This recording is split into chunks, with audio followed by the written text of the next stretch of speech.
everyone, it's Tamara from Dr. Digi Stamps, here with another card making tutorial using the fun image called Last Bus Barbara. I wanted to create a New Year's inspired card, so I'll also be using the Vino backing papers in the purple tone and one of the sentiments from the wine sentiment sheet. There were so many sentiments to choose from, it was actually hard to pick just one. The main sentiment will be this MFT Cheers die, and I'll be using the purple cardstock for the backing shadow. The Happy New Year's sub-sentiment is from the Simple Winter Sentiments from Lawn Fawn, and I'll be also using some ink splotches using the Distress Patterns from MFT. So let's do some colouring.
I've pre-cut my white card base, and I'll grab my scoreboard.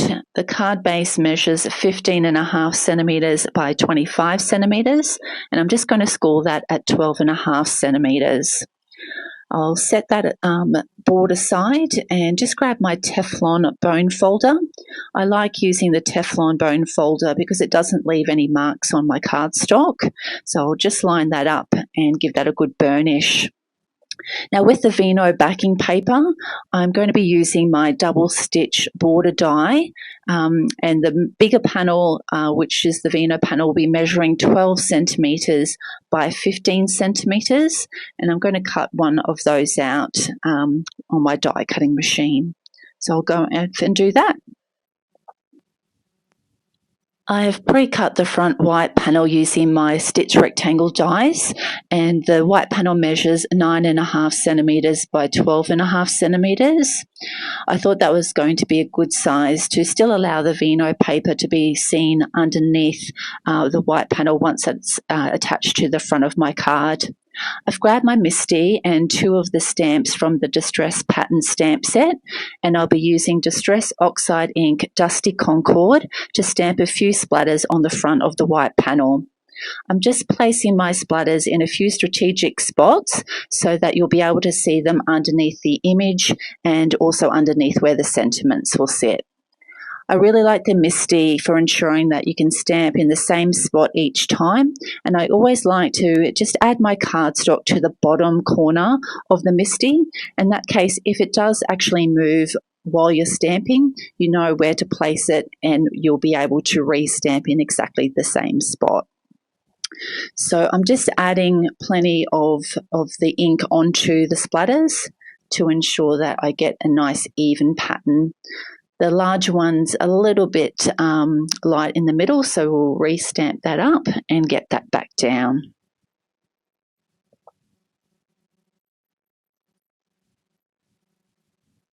Put a little bit more ink on just to make sure I get a good even pattern on that larger splatter.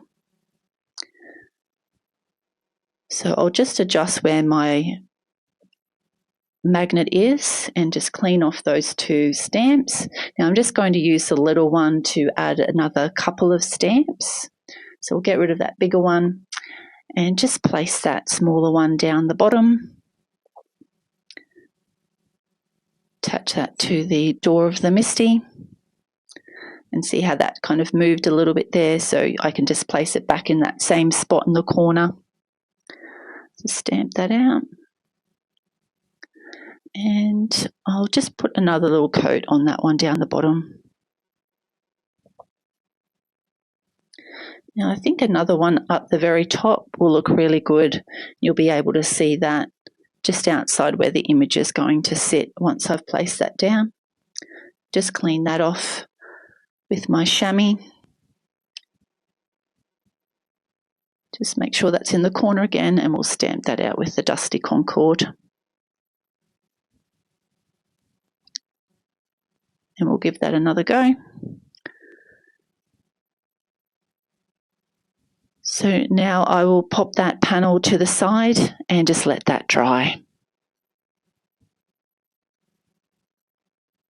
Now while I have my Misty out, I will do some white heat embossing with the sub-sentiment onto some black cardstock that I just have in my stash.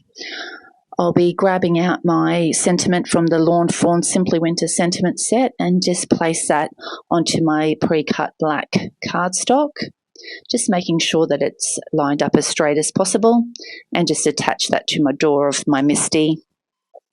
Now I'll grab my anti-static powder tool and just give that a dash of powder just to make sure that my powder doesn't stick to anywhere where I don't want it to. Now I'll grab my Versamark stamp pad and just ink up that sentiment. Now I'll do another impression. I do like to do 2 impressions just to make sure I've got a good amount of ink on the sentiment.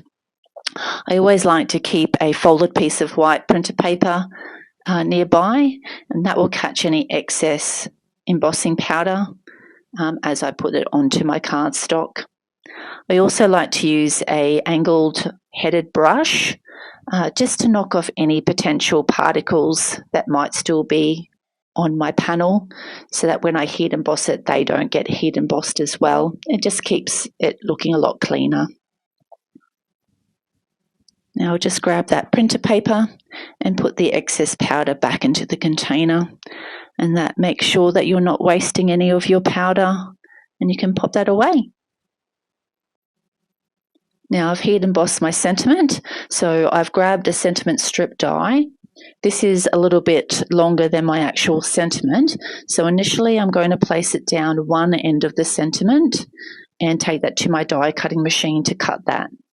So you'll see that once that pops out, my sentiment is just got a bit of extra room on the end. Now you can just cut that with your cutting tool, but to make sure you've got that nice rounded edge, the same as at the other end, I just replace that over the top of my sentiment, tape it, and take that to my die cutting machine. Now you'll see that you've got the perfect cutout sentiment with the rounded edges for both sides. So we'll set that aside. Now I've got my purple cardstock that I had before, so I'm going to cut the shadow die with the purple cardstock and the actual letters with some white cardstock. So I'll tape those down and take them over to my die cutting machine. Now I have my purple shadow and I've got my letters all pre-cut out in the white, and I'm just adding some small amounts of glue, just using my tweezers to place those in place.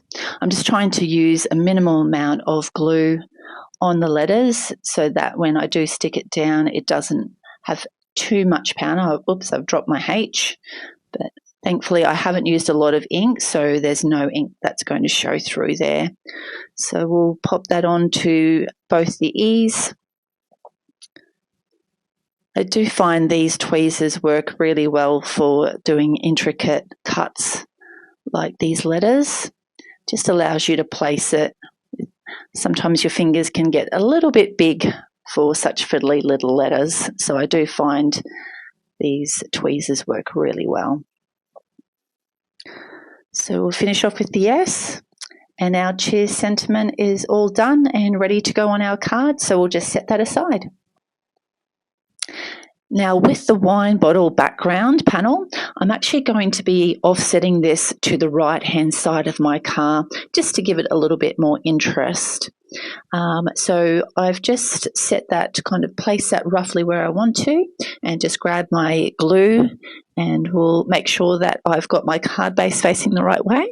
I'm sure we've all done that in the past and put it around the wrong way, upside down or back to front.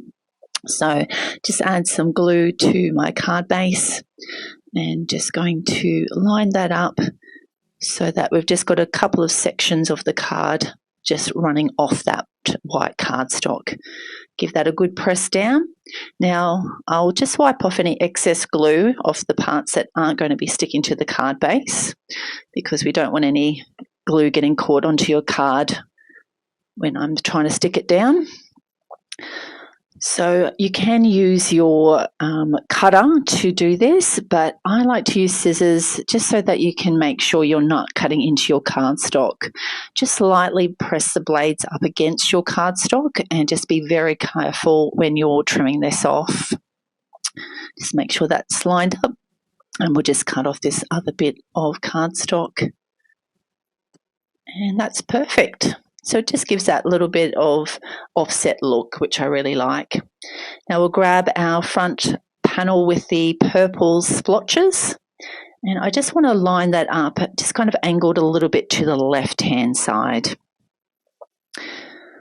So we'll grab our glue and we'll get that glued down to that front panel.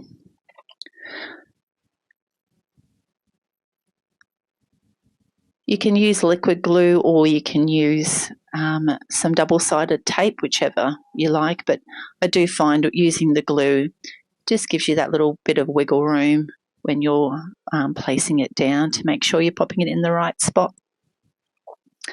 So that looks good, so we'll give that a press down and make sure that's all stuck down really well. That looks great.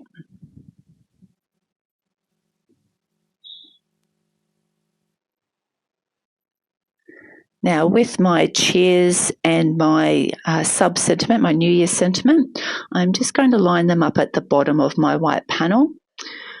So I want to make sure that I've got a little bit of white space underneath my sub-sentiment. So I might glue that one down first.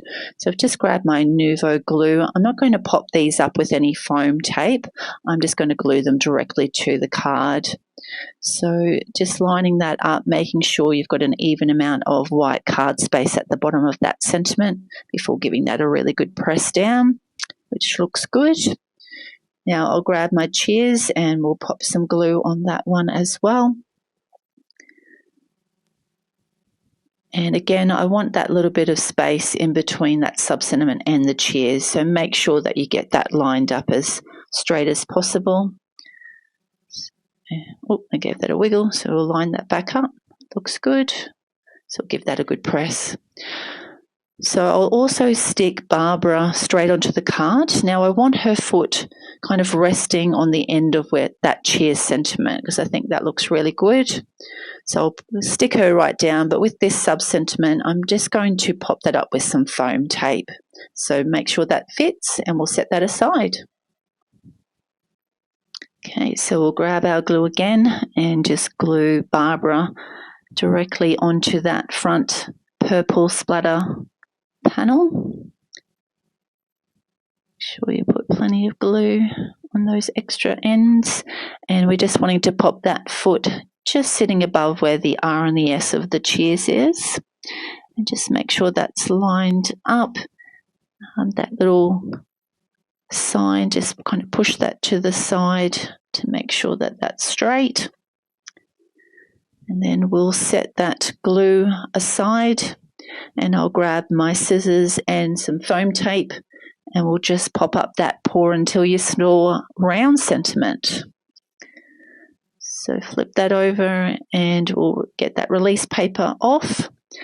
Now I'm just going to put that at the end of where the cheers is, and I'm just going to angle it a little bit to the right hand side. Give that a press down. Perfect.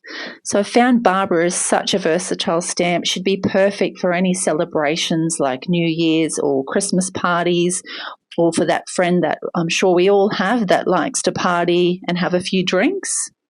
So this is the finished card for today. I hope you've enjoyed today's card making tutorial and it's inspired you to make some New Year's cards this year. Make sure you hit the like button and leave a comment. And if you want to see any future Dr. Digi tutorials, make sure you hit the subscribe button. Hope you have a great week. Bye.